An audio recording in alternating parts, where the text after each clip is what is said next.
Normandy, France, June 17, 1944. The metallic taste of blood filled Werner Muller's mouth as another coughing fit tore through his chest.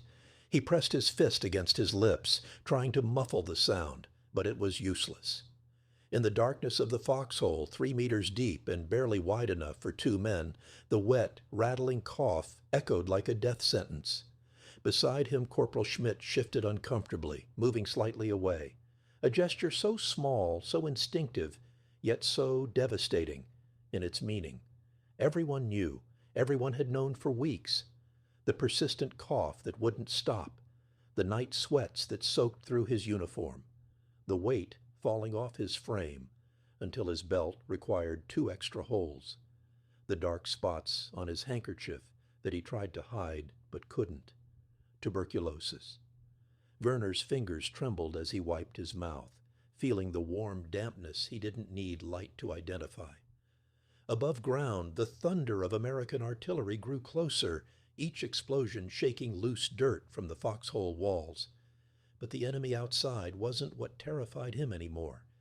The enemy was inside, in his lungs, eating away at him, drowning him from within, while the Wehrmacht doctors waved him away like an inconvenient fly.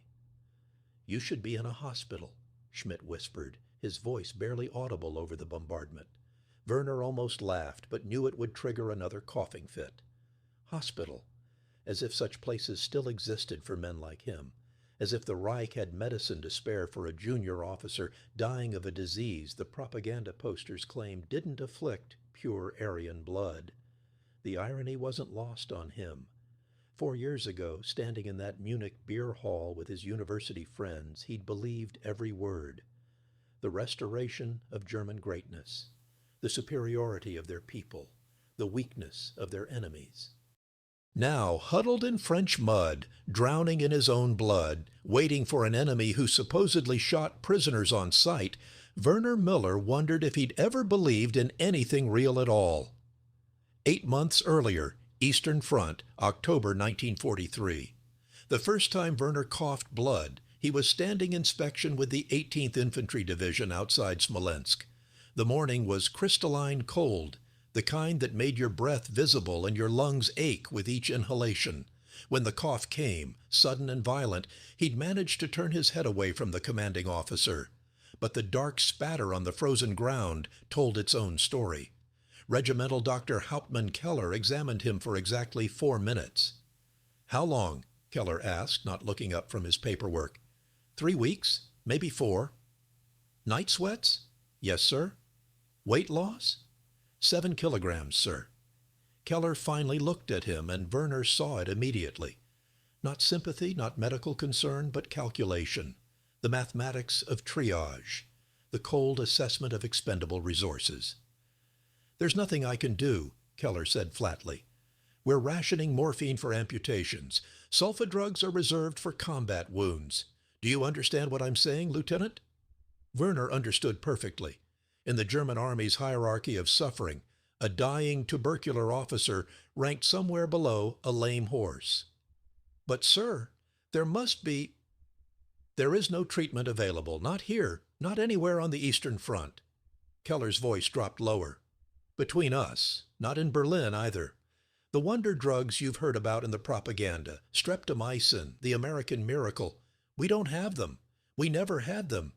And if we did, they wouldn't be wasted on—" He didn't finish, but the gesture toward Werner's chest completed the sentence.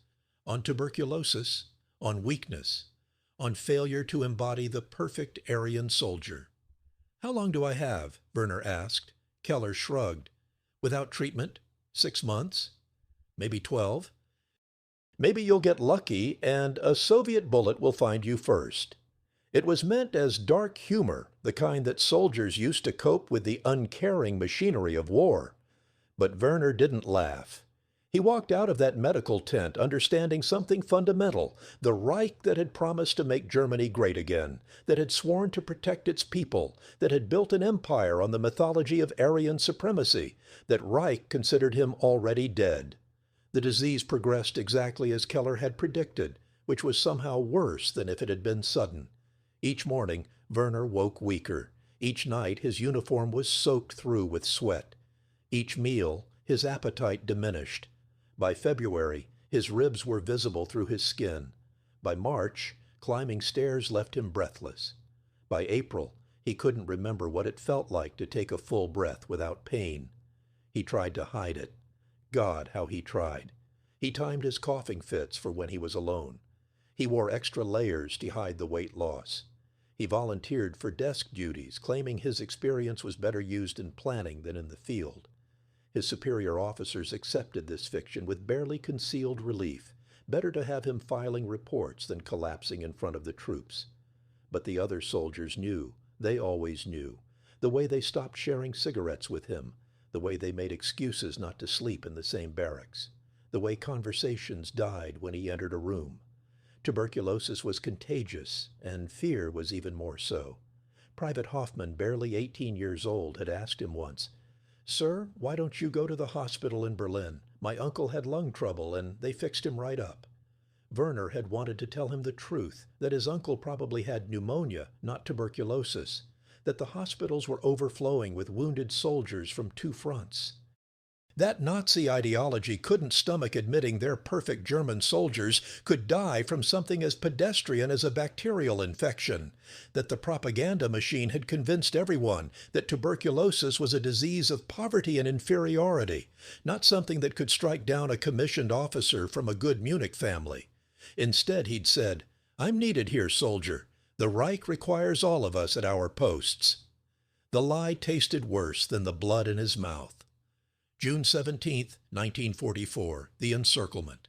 When the American offensive came, Werner's unit was already in disarray. The confident Wehrmacht of 1940 had become an exhausted, depleted force, held together by fear and increasingly desperate orders. The Allies had landed at Normandy 11 days earlier, and the French countryside was transforming into a graveyard for German ambitions. The encirclement happened fast. One moment, Werner's company was holding a defensive position near Carentan. The next, American tanks were closing in from 3 directions, their superiority in numbers and equipment so overwhelming that resistance seemed less like duty and more like suicide. Oberleutnant Vogel, their company commander, made the decision that saved some lives and damned others. Fighting withdrawal to the southeast. Move now. But Werner couldn't move. Not fast enough. Not anymore. As his company scattered into the hedgerows, he stumbled, his lungs seizing in another coughing fit. He fell to his knees in the middle of a country road, gasping for air that wouldn't come, watching through tear-blurred vision as his fellow soldiers disappeared into the French countryside. When the coughing finally subsided, he was alone. Completely, utterly alone. The sound of American voices grew closer. Werner tried to stand, but his legs wouldn't cooperate. 6 months of disease had stolen not just his strength, but his will to keep pretending he had any strength left. He thought about the Luger on his hip, the last exit strategy for a German officer, better than capture, better than the torture Goebbels had promised awaited every German soldier taken prisoner by the barbaric Allies. His hand moved to the pistol grip and stopped. Because in that moment, bleeding internally and drowning in his own infected tissue, Werner Muller realized something profound. He didn't believe the propaganda anymore. Maybe he never really had. And if he was going to die, truly, finally die, he'd rather know the truth first. He raised his hands above his head just as 3 American soldiers rounded the corner, rifles raised. "Don't shoot," Werner said in the English he'd learned at university a lifetime ago. "I am sick. I surrender." The Americans approached cautiously, weapons trained on him. Werner waited for the shot, the bayonet, the rifle butt to the skull. Instead, the lead soldier, a sergeant with tired eyes and a Carolina accent, lowered his rifle and called out, "Medic, we got a sick one here." That was the first shock. Not violence, not execution, not even rough handling. Just, "We got a sick one here." As if his life mattered. As if even a dying enemy soldier deserved medical attention. Werner fainted before the medic arrived, his last conscious thought a fragment of disbelief. They're calling for help. For me. Prisoner of war camp. Normandy. June 18th, 1944. Werner woke on a canvas cot in a large tent filled with wounded soldiers. For a disoriented moment, he thought he was back with his unit. Then he saw the American flag hanging near the entrance and remembered. He was a prisoner now. The enemy. The Untermenschen the propaganda had taught him to despise. The tent smelled of disinfectant.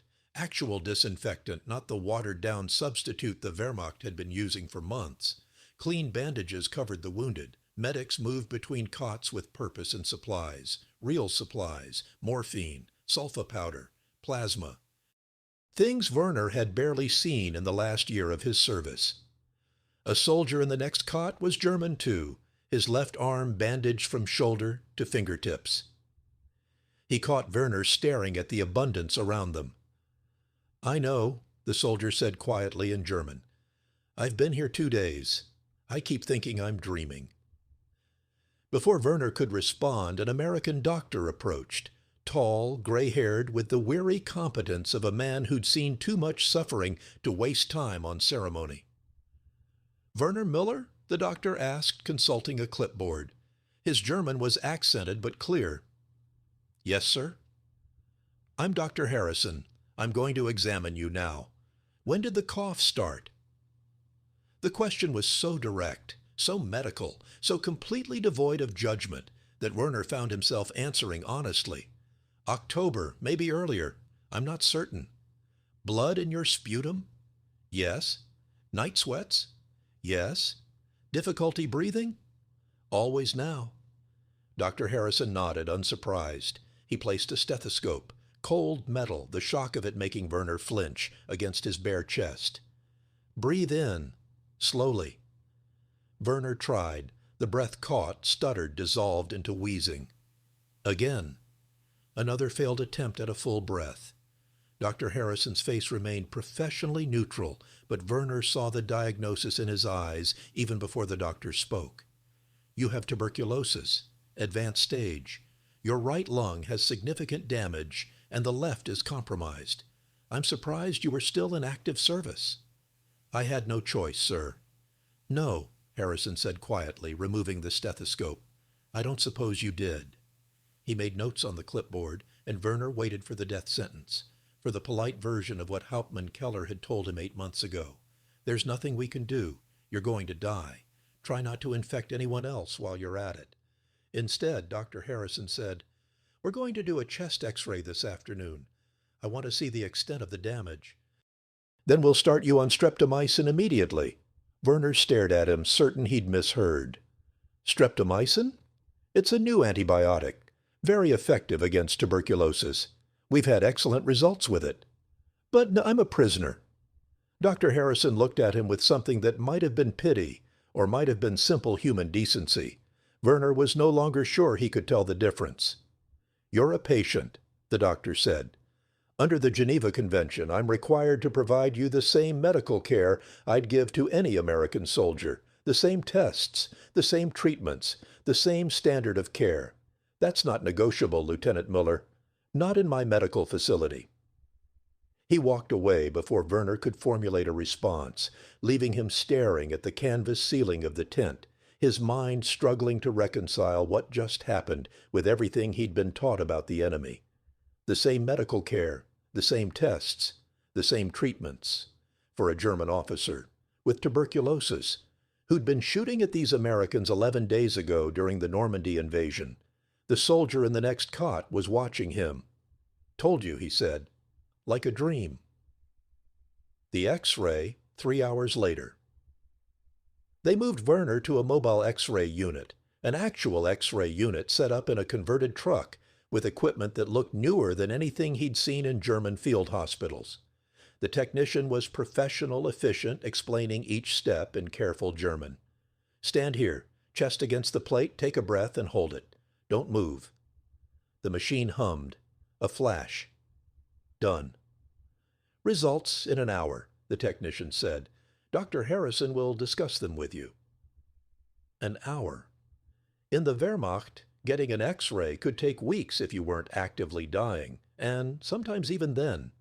Here, as a prisoner, he'd been in American custody for less than 24 hours and was already receiving diagnostic imaging.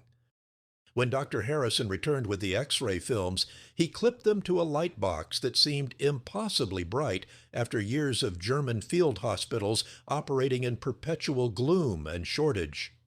There, Harrison pointed to cloudy areas on Werner's lungs that looked like fog rolling across mountains. This is tubercular infiltration. Your right upper lobe is severely compromised. The left lung shows early cavitation here and here. Without treatment, I'd estimate you have perhaps 3 to 4 months. Werner had known he was dying, but hearing it stated so clinically, seeing the physical proof of his body's betrayal illuminated on the X-ray, made it real in a way it hadn't been before. However, Harrison continued, with aggressive antibiotic therapy, isolation to prevent spread, and nutritional support, your prognosis is actually quite good. Streptomycin has shown remarkable effectiveness against Mycobacterium tuberculosis if the infection responds to treatment, and we'll monitor that with regular X-rays. I see no reason you can't make a full recovery. Werner heard the words, understood them individually, but together they formed a sentence that made no sense in the world he'd inhabited for the last 4 years. Recovery? He said. Full recovery? It won't be easy, Harrison cautioned. The treatment takes months. You'll be isolated from the other prisoners. The streptomycin injections are painful and have side effects. But yes, Lieutenant, if you respond to treatment, you should recover fully. Why? The question escaped before Werner could stop it. Harrison looked at him, puzzled. Why what? Why treat me? I'm your enemy. I was trying to kill your soldiers 2 days ago. I'll try to kill them again if I'm released. Why waste valuable medicine on me? For a long moment, Harrison didn't answer. Then he said simply, because that's not how medicine works. We don't evaluate the moral worth of patients before deciding if they deserve treatment. We just treat them. All of them. That's what separates us from... He stopped, but the unfinished sentence hung in the air between them. That's what separates us from you, from the Wehrmacht, from the Reich, from the system that had let Werner Muller cough blood for 8 months without offering a single pill, a single X-ray, a single moment of genuine medical attention. You'll be transferred to a specialized TB ward tomorrow, Harrison said, making notes. It's set up with proper ventilation, sanitation protocols, and trained staff.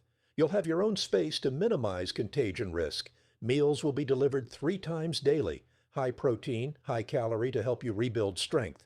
Streptomycin injections twice daily. Follow-up X-rays every 2 weeks to monitor progress. He paused, looking at Werner with what might have been curiosity. Did your army not offer you any treatment at all? Werner almost laughed. Almost. No, sir. They told me there was nothing available, that I should remain at my post until... He didn't finish. Until you died, Harrison completed quietly. Yes. The doctor shook his head, an expression of disgust crossing his face so briefly Werner almost missed it. Barbaric, he muttered, then louder. Well, you're not going to die. Not if I can help it? Any questions? Werner had 1,000 questions, but only one made it past his lips.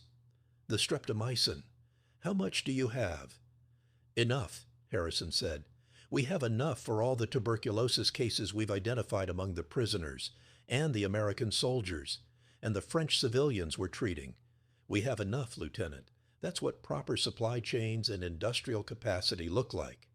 He walked away, leaving Werner with his X-rays and his shattered worldview. The tuberculosis ward, week 1. The specialized ward was exactly as promised, a separate building with 6 private rooms, each with its own bed, nightstand, window. Werner's room was spotless.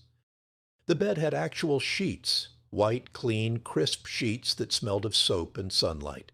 A thin mattress, but a real one, not the straw-filled sacks the Wehrmacht issued.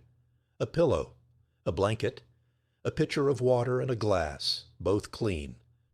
Werner sat on the edge of the bed, touching the sheets with trembling fingers, and cried. He cried for the first time since the war began. Cried for the waste, for the lies, for the German soldiers dying in muddy field hospitals while being told their sacrifice proved their superiority, for his own stupid belief in a system that had valued his life less than a propaganda pamphlet. The first streptomycin injection came that evening. An American nurse, Sergeant Patricia Morrison, according to her name tag, entered with a tray containing a syringe and alcohol swabs. "This is going to hurt," she warned in carefully pronounced German. "The injection site will be sore for a few hours. Some patients experience nausea or dizziness. If you have any severe reactions, pull this cord. Someone will come immediately." She swabbed his arm, inserted the needle with practiced efficiency. Werner gritted his teeth against the burn. The medicine felt thick, wrong as it entered his muscle. "There," Morrison said, placing a small bandage over the injection site. "Twice a day, every day. You'll get used to it." "Thank you," Werner managed. She paused at the door. "Your first meal will arrive in 30 minutes. Chicken, potatoes, vegetables, milk, bread. Tomorrow breakfast is eggs, bacon, oatmeal. You need to eat everything, even if you're not hungry. Your body needs fuel to fight the infection." After she left, Werner lay back on his clean bed in his private room and stared at the ceiling. Chicken, eggs, bacon, foods he hadn't seen in months, even as an officer. And they were going to give him these things, daily, reliably, while he recovered from a disease his own army had left him to die from. The cognitive dissonance was physically painful. Week 2, the awakening. The transformation wasn't immediate. The streptomycin made him nauseous, dizzy, disoriented. His muscles ached from the injections. For the first few days, he barely kept food down.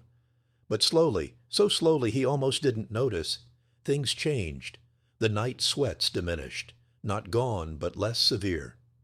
He woke in the morning damp instead of soaked. The cough loosened.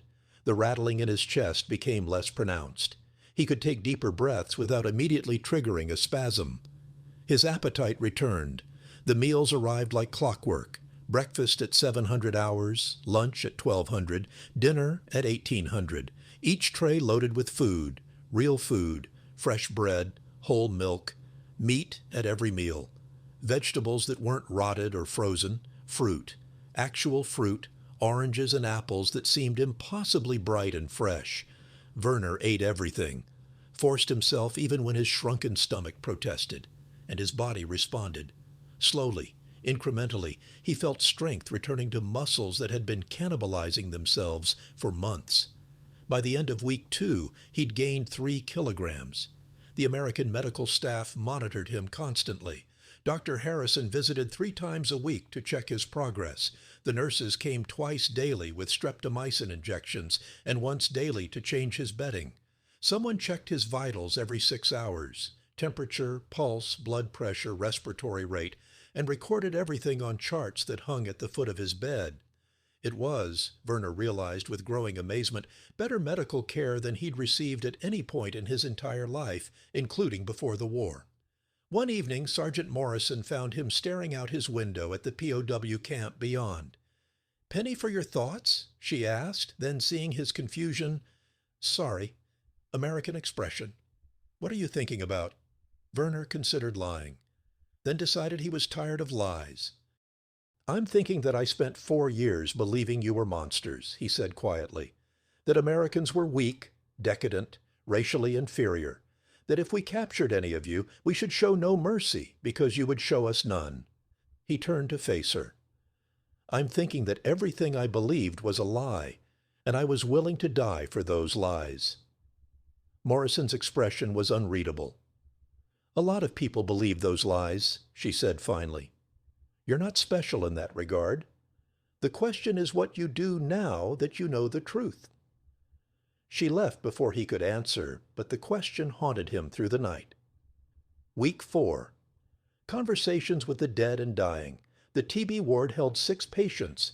Werner met them gradually as his condition improved and he was allowed to sit in the common area for increasing periods. There was Hauptmann Friedrich Koch, 42, a career soldier captured at Cherbourg with pneumonia that had progressed to tubercular infection. Koch spent hours writing letters to his wife in Hamburg, letters he knew she might never receive if the city fell to Allied bombing. Gefreiter Hans Weber, 23, had been captured in Italy 6 months earlier. His tuberculosis predated the war. He'd lied on his medical examination to get into the army, believing military service would make him strong. Instead, the disease had flourished in the close quarters and poor nutrition of military life. Obergefreiter Ernst Bauer, 37, had contracted TB in a Russian POW camp before being transferred to German-held territory in a prisoner exchange. He'd survived Soviet captivity, only to watch his own army deny him treatment, then ended up back in Allied hands. He laughed bitterly when he told the story. "I've been a prisoner 3 times in this war, twice with the Soviets, once with the Americans. Only the Americans tried to keep me alive." Feldwebel Anton Schneider, 29, rarely spoke. He sat in the corner reading every American newspaper and magazine he could find, teaching himself English with desperate intensity. When Werner asked why, Schneider said simply, "Because I'm never going back. They can't make me go back to Germany after this." And Lieutenant Karl Hoffmann, 26, who'd been in the ward longest, 3 months now, and was close to discharge. His tuberculosis was in remission. His x-rays showed healing. He'd gained 15 kilograms. He looked healthy, strong, alive. Nothing like the skeletal figure who'd arrived. They shared their stories in the common room, these dying men who'd been given unexpected reprieve. And every story was the same: neglect from their own army, salvation from their enemies. "My company doctor told me TB was a Jewish disease," Weber said one afternoon, his voice hollow. "That true Germans didn't get it. When I kept coughing blood, he reported me to command for possible racial impurity. They were going to investigate my family lineage, investigate whether my great-grandmother was fully Aryan, because obviously getting sick meant I had inferior blood." Koch shook his head. "I watched good men die of dysentery, pneumonia, infected wounds, things that could have been treated with basic medicine, but we were told supplies were limited, that we had to prioritize combat effectiveness. Then I get here, and there are warehouses full of medicine. Warehouses. The Americans have so much they're giving it to prisoners." "It's the industrial capacity," Hoffmann said. He'd become the unofficial expert on American material superiority, reading every piece of information he could find. "The United States produces more steel than all of Europe combined. Their factories run 24 hours a day. They have so much of everything that supplying their medical corps is barely a dent in their budget. While we were rationing sulfa powder, they were producing penicillin by the ton." Werner listened to these conversations and felt something fundamental breaking apart inside him. Every Nazi talking point he'd absorbed, German efficiency, American weakness, Aryan superiority, crumbled against the simple reality of a medical system that valued human life enough to manufacture sufficient antibiotics. "I keep thinking about the propaganda posters," he said one evening. "The ones showing American soldiers as cowards and gangsters, saying they'd torture prisoners, rape women, destroy everything in their path." "Projection," Schneider said quietly. "It's called projection. When you accuse your enemy of your own crimes so you can justify your own brutality." The room fell silent, because they all knew. They'd all seen what the Wehrmacht had done in Poland, in Russia, in France, the reprisals, the collective punishments, the casual brutality that was just part of war, they'd been told, the necessary harshness of creating living space for the German people. "I was at Minsk," Bauer said, his voice barely audible. 1941. "I saw things." He stopped, his hands trembling. "And I did nothing. I told myself I was following orders, that it wasn't my responsibility, that this was what war required." He looked around at the clean ward, the medicine, the American medical staff, treating them with professional courtesy. They could have let us die, Bauer continued. They would have been justified, after everything we've done. But instead, they're spending their resources, their precious streptomycin that probably costs a fortune, to save us, to save German soldiers who were trying to kill them. Why? Weber asked, though they'd had this conversation before. Would have it again. Why do they do it? Because, Koch said heavily, they believe in something we only pretended to believe in.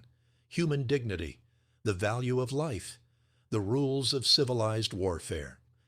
All the things the Führer said made them weak. Those are exactly the things that make them strong. Werner thought about that for a long time, about strength and weakness, about what it meant to have power and choose to use it mercifully, about the difference between the force that destroys and the force that heals. His entire understanding of the world was inverted. The weak were strong. The strong were weak. The enemies were more humane than his own commanders. The very system he'd believed would make Germany great had proven to be rotten at its foundation. Week 8, the follow-up X-ray. When Dr. Harrison clipped Werner's new X-rays to the light box beside his originals from 8 weeks earlier, the difference was stark even to Werner's untrained eye. There, Harrison pointed to the right lung. The infiltration has reduced significantly. The cavitation in the left lung has stopped progressing. The tissue is healing. Your body is responding exactly as we hoped to the streptomycin. Werner stared at the images, the before and after, the visual proof of his resurrection. How much longer? He asked. Another 8 weeks at least, possibly 12. We need to make sure we've completely eliminated the infection. Tuberculosis is tricky. If we stop treatment too soon, it can come back resistant to the antibiotics. But your prognosis is excellent, Lieutenant. You're going to live. You're going to live. 3 simple words that rewrote Werner's entire future. A future the Wehrmacht had stolen from him 8 months ago, with its indifference and bureaucratic cruelty. A future the Americans had given back with their antibiotics and their inexplicable mercy. I need to ask you something, Werner said. Something I've been trying to understand. Harrison waited. In my medical records from the Wehrmacht, there's a note from Hauptmann Keller. It says, patient presents with advanced tuberculosis. No treatment available or recommended. Subject is non-priority for medical resources. Non-priority, that's what they called me. But here you've spent months treating me. Hours of medical staff time, expensive medicine, private room, quality food. Why? Harrison removed his glasses, cleaned them on his coat, replaced them. A delaying tactic Werner recognized as the doctor formulated his response. Because that's the difference between a civilized nation and... He paused, choosing his words carefully. And something else. We believe, Americans believe, most of the civilized world believes, that certain principles are more important than military expedients. The Geneva Convention isn't just a treaty, it's a statement about what we value. We say that even in war, even with our enemies, there are lines we won't cross, standards we maintain. And one of those standards is that prisoners receive medical care equal to what we'd provide our own soldiers. He gestured to the X-rays. Could we have let you die? Yes. Would it have saved us medicine and resources? Yes. Would it have been legal under international law? No. Would it have been right? Absolutely not. Because the moment we start calculating the value of human life based on convenience or tribal loyalty, we become the very thing we're fighting against. Werner absorbed this slowly. You're fighting for a principle. We're fighting against people who abandon principles, Harrison corrected. There's a difference. Nazi Germany built an entire system on the idea that some lives are worth more than others, that some people, by race, by health, by military utility, deserve to live while others deserve to die. That's not just wrong, Lieutenant. It's the antithesis of everything civilized society has worked toward for centuries. He picked up Werner's chart. When I treat you, I'm not making a statement about Germany or the Wehrmacht or whether you personally deserve salvation. I'm making a statement about who we are, about what America stands for. We don't sink to our enemy's level. We maintain our principles even when it's inconvenient, especially when it's inconvenient. After Harrison left, Werner sat alone with his X-rays, studying the healing tissue in his lungs. Physical proof that principles could save lives, that mercy wasn't weakness, that the very qualities Nazi propaganda had mocked, American idealism, their naive belief in human dignity, their sentimental attachment to international law, were actually their greatest strength. He'd spent 4 years fighting for a lie, and his enemies had shown him the truth simply by being what they claimed to be. Month 4, Letter to a Dead Dream. Werner wasn't allowed to send letters. POWs in active war zones had limited communication privileges. But he wrote anyway, private letters he kept in the drawer of his nightstand, letters to himself, to his former self, to the young man who'd stood in that Munich beer hall believing Germany's destiny was greatness. Dear Werner of 1939, you won't believe me. If someone had tried to tell you what I'm about to write, you would have called them a traitor, a defeatist, probably worse. But I need to write this down while it's still clear in my mind, while the contrast is still sharp. You were wrong about everything. You believed the Führer when he said Germany needed living space, that we were destined to rule, that our race made us superior. You believed Goebbels when he described the decadence of American society, their weakness, their inability to sacrifice for the greater good. You believed the propaganda that said our enemies were subhuman, that they would show no mercy, that treating them with anything but ruthless force was sentimental foolishness. Every single word was a lie. I am alive because the people we called weak chose to save me. I am healing because the society we call decadent has produced more medicine than we ever imagined possible. I am eating fresh food every day because the industrial system we mocked as inefficient is so productive they can feed prisoners as well as they feed their own troops. The Americans didn't have to save me. Under military law, under the logic we used throughout this war, they could have left me to die. I was their enemy. I would have killed them if I'd had the strength and opportunity. By our own standards, German standards, Wehrmacht standards, I deserved no mercy. But they didn't use our standards. They used theirs. And the difference is everything. I think about Hauptmann Keller telling me there was no medicine available. I think about the propaganda posters showing Americans as gangsters and cowards. I think about everything we were told about Aryan superiority and the master race. And I realize now that it was all a defense mechanism. We had to believe our enemies were inferior because if we admitted they were equal, or God forbid superior in certain ways, then the entire justification for this war collapsed. The Americans are better than us. Not in racial terms. That whole concept is revealed as the pseudoscience it always was. But in moral terms, in civilizational terms, they've built a society wealthy enough to show mercy, principled enough to maintain standards even when dealing with enemies, confident enough not to need to dehumanize opponents to justify their actions. And we built a system that let its own soldiers die of treatable diseases while spending fortunes on propaganda about our superiority.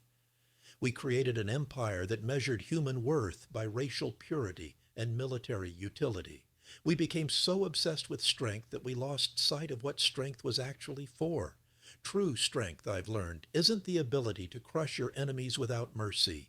It's the ability to show mercy even when you have the power to crush them. It's having resources and choosing to use them for healing rather than just for killing. It's maintaining your principles when abandoning them would be easier. The Americans are winning this war. I know that now, even if the propaganda back home still pretends otherwise. And they're winning not despite their principles, but because of them. Because a society that values human life produces citizens willing to fight for something real. Because an economy that prioritizes abundance over scarcity can sustain a military campaign indefinitely. Because a system based on consent and dignity is ultimately stronger than one based on fear and coercion. I will never fight for Germany again, even if they release me, even if they order me back to service. I can't unsee what I've seen. I can't unknow what I now know. The Reich demanded my loyalty, my service, my life. And when I needed it to reciprocate, even slightly, it turned away. These Americans, these supposed enemies, have shown me more humanity in 4 months than my own government showed in 4 years. You were wrong, Werner of 1939, about everything that mattered. I hope I can learn to live with that knowledge. Werner of 1944. He folded the letter carefully and placed it in the drawer with the others. Writing helped. It made the transformation real, gave shape to the void where his old beliefs had been. Month 5. The other prisoners. As Werner's health improved, he was allowed more interaction with the general POW population. The tuberculosis ward had been his world for months, but now he could venture into the common areas where thousands of German soldiers lived behind wire. What he found there disturbed him more than anything else in his captivity. Most of the prisoners had adapted to their situation with the pragmatic resignation of soldiers who'd survived the worst and found themselves in something resembling safety. They worked in camp kitchens, maintained facilities, organized recreational activities. They received packages from the Red Cross.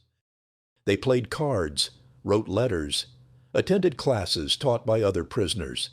But there was a hardcore group, maybe 10% of the camp population, who remained fanatically loyal to the Reich. They met in corners, spoke in whispers, organized themselves into secret committees that maintained military discipline and Nazi ideology.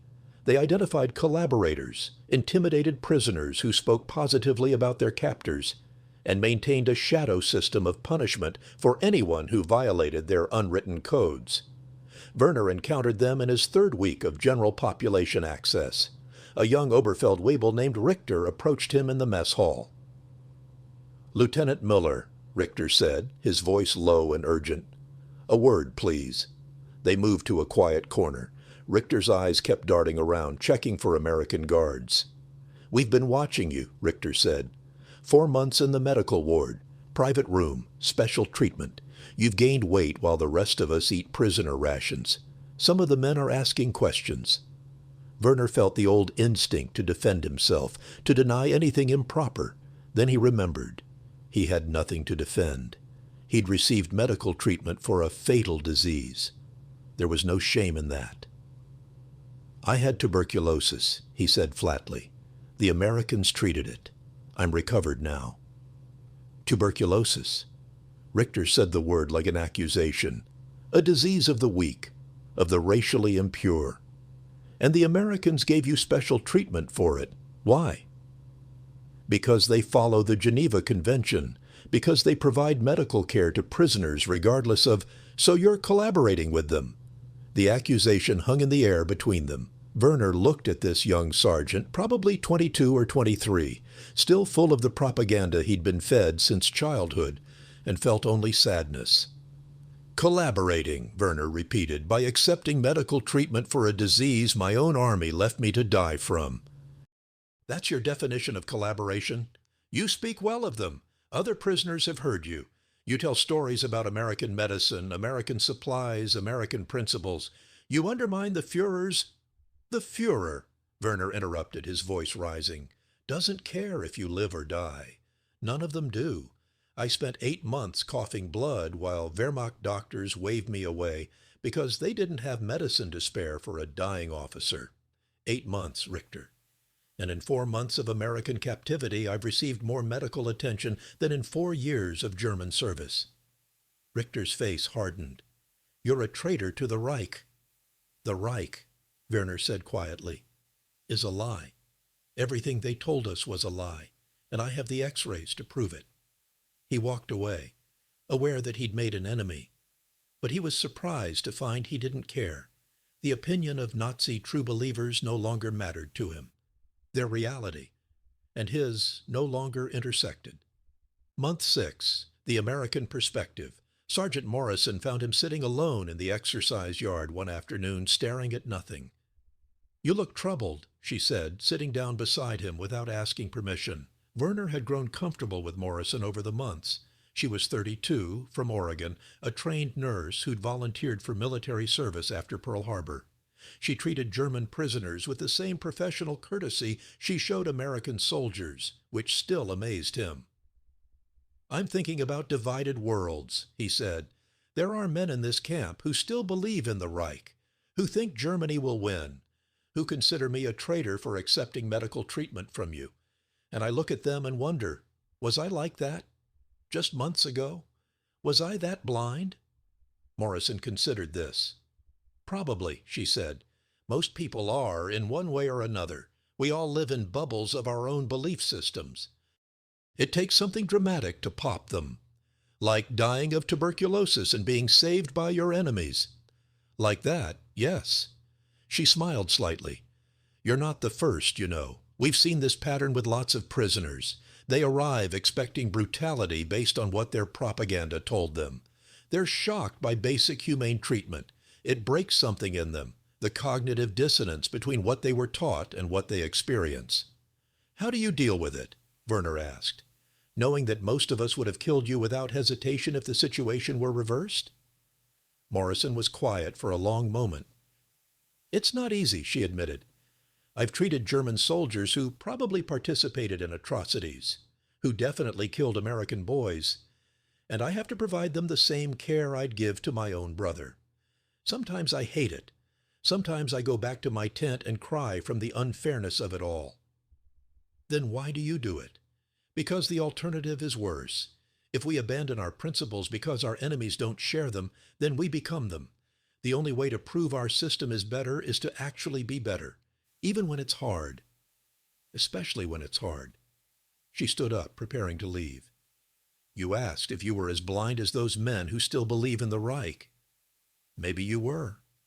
But blindness isn't a permanent condition, Lieutenant. Some people choose to see when they're given the chance. Others choose to stay blind. The question is, which one you'll be." Month 8. The final X-ray.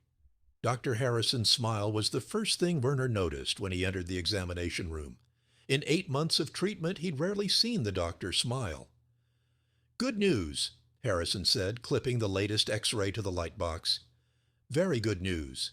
The tuberculosis is in complete remission. Your lungs show significant healing. The cavitation has resolved. No active infection visible." Werner stared at the image of his lungs. Scarred, yes, but functional. Alive. Whole. "You're cured," Harrison continued. "You'll need periodic follow-ups to ensure the infection doesn't reactivate. But as of today, you're medically cleared. No more streptomycin injections. No more isolation. You're a healthy man, Lieutenant Muller." The weight of those words, "you're a healthy man," hit Werner like a physical force. 8 months ago, he'd been dying.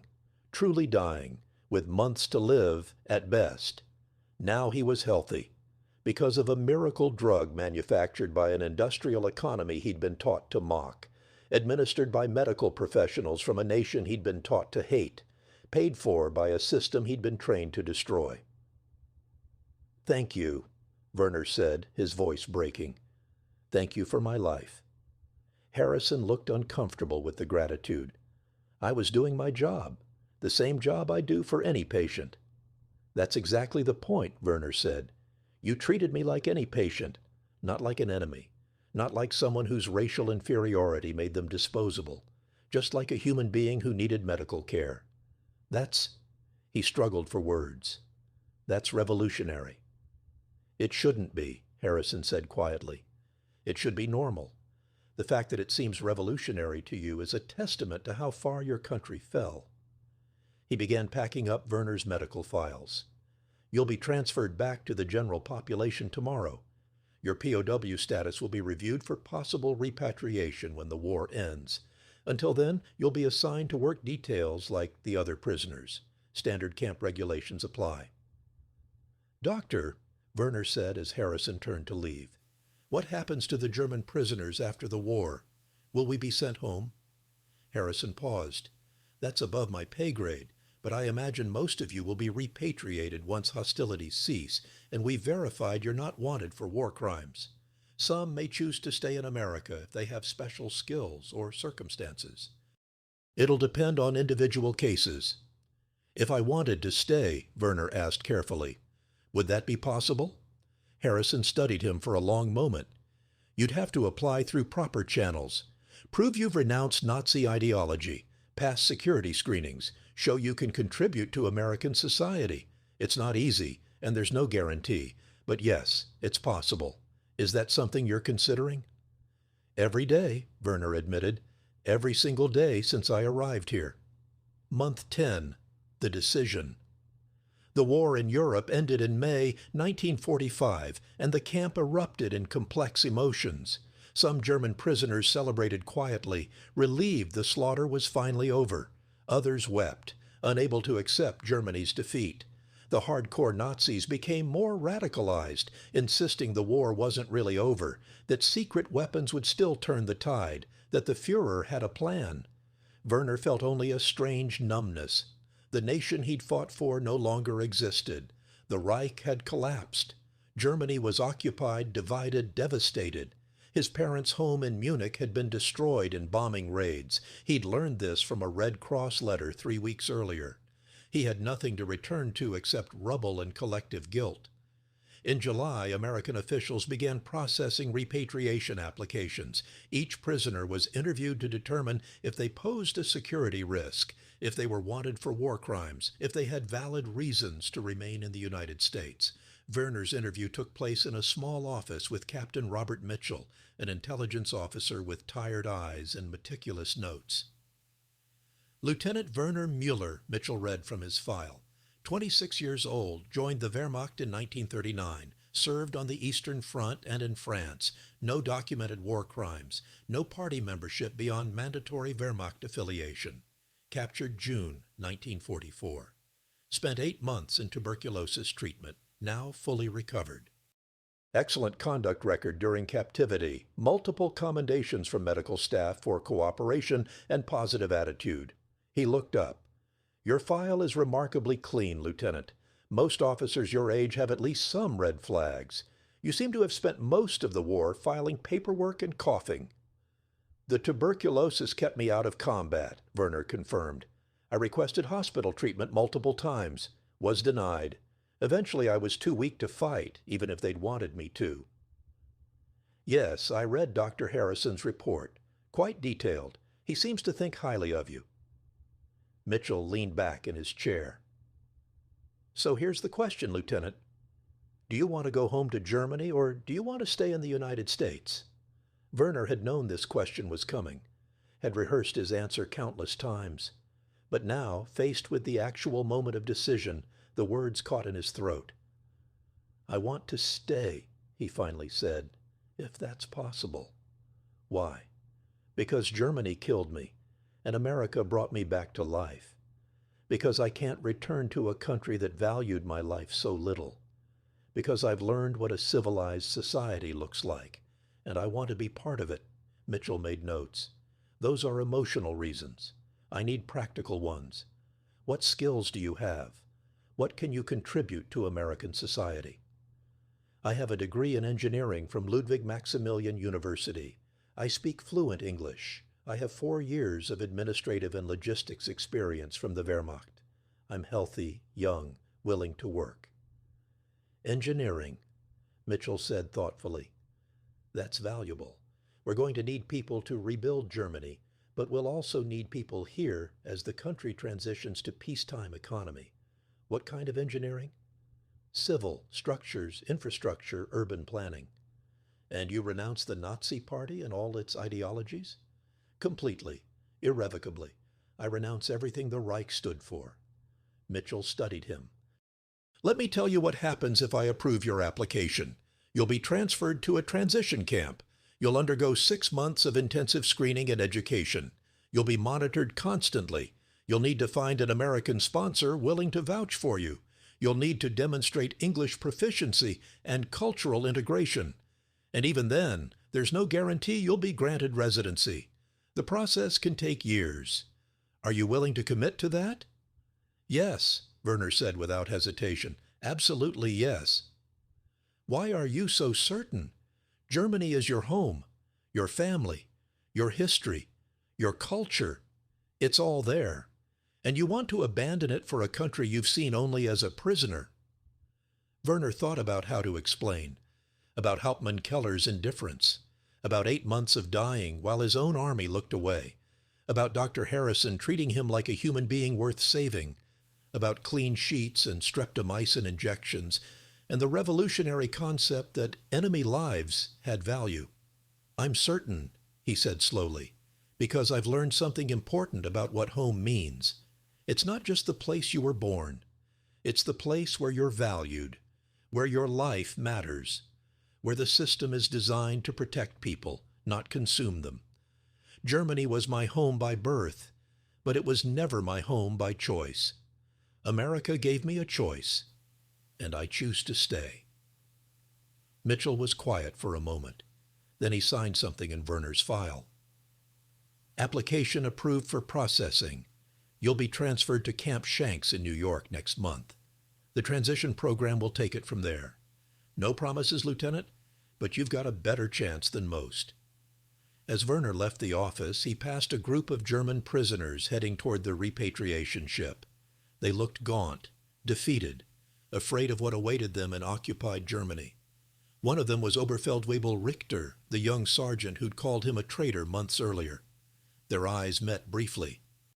Richter's gaze was full of contempt. Werner felt only pity. Epilogue, Camp Shanks, New York, March 1946. The transition camp was exactly as promised, intensive, exhausting, transformative. Werner spent 6 months learning American history, government, cultural norms. He passed English proficiency exams. He submitted to psychological evaluations, background checks, countless interviews. He found a sponsor, a civil engineering firm in Chicago, willing to hire a former German officer with excellent credentials and fluent English.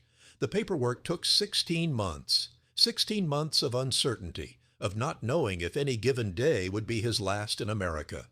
But in March of 1946, Werner Muller received his conditional residency permit. He was free. His first act as a free man was to visit Dr. Harrison, who was now stationed at a veterans hospital in New Jersey. The doctor looked older, more tired. The war had aged everyone who touched it. But he smiled when Werner entered his office. Lieutenant Muller, or should I say Mr. Muller now? Werner, please, I'm not a lieutenant anymore, not of anything. They sat in Harrison's office, drinking coffee, real American coffee, strong and hot, and Werner explained his journey, the screening, the education, the sponsorship, the residency permit. You did it, Harrison said. You really did it. Most of the Germans we treated went home. You're one of the few who stayed. I couldn't go back, Werner said. Not after everything. Germany is a graveyard now, literally and figuratively. The country I thought I was fighting for never existed in the first place. But this, he gestured around them, this is real. America has problems too, Harrison cautioned. We're not perfect. We have prejudice, inequality, injustice. Don't idealize us just because we treated you well. I'm not idealizing. I understand America has flaws. But there's a fundamental difference between a flawed system trying to live up to its principles and a rotten system built on false ones. America makes mistakes, but the foundation is sound. Germany's foundation was poison. Harrison nodded slowly. What will you do? Engineering work? Yes, I start in Chicago next month, building bridges, repairing infrastructure, helping rebuild what the war destroyed. Werner smiled slightly. Ironic, isn't it? I spent years as part of the destruction. Now I'll spend years as part of the construction. Redemption, Harrison said. That's what you're looking for. Maybe. Or just trying to make sense of everything, to find meaning in survival. Werner set down his coffee cup. I wanted to thank you, properly thank you. You saved my life, Dr. Harrison, not just medically, but in every way that matters. You showed me there was another way to live, another way to be human. You gave me a future I didn't deserve. You deserve medical treatment, Harrison corrected gently. Every human being deserves that.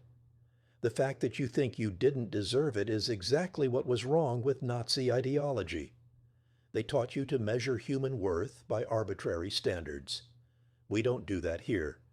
Or at least, we try not to. They talked for another hour about the war, about the future, about what it meant to rebuild after catastrophe. When Werner finally left, walking out into the cold March sunshine of New Jersey, he felt something he hadn't felt in years. Hope. Not the false hope of propaganda promises, not the desperate hope of a dying man grasping at fantasies, but real, tangible hope based on evidence and experience. Hope that he could build a life in this strange new country. Hope that redemption was possible. Hope that the principles he'd seen demonstrated in that POW camp medical ward weren't aberrations, but foundations. Chicago, Illinois, November 1952. Werner Muller stood on the Michigan Avenue Bridge, watching the Chicago River flow beneath him. He was 34 years old now, 8 years removed from that June day in Normandy when he'd raised his hands in surrender. He was an American citizen. The paperwork had been finalized 6 months ago. He was a senior engineer at Morrison Knudsen working on highway projects across the Midwest. He had an apartment in Lincoln Park, a girlfriend named Sarah who taught elementary school, a life. He thought about Werner of 1939 sometimes, that young man in the Munich beer hall, full of certainty and false pride. That version of himself seemed like a different person entirely, someone he'd known briefly and left behind. The tuberculosis had left scars on his lungs. Dr. Harrison had warned him about that. He couldn't run marathons or climb mountains, but he could breathe. He could live. He could build bridges in a country that had shown him what mercy looked like.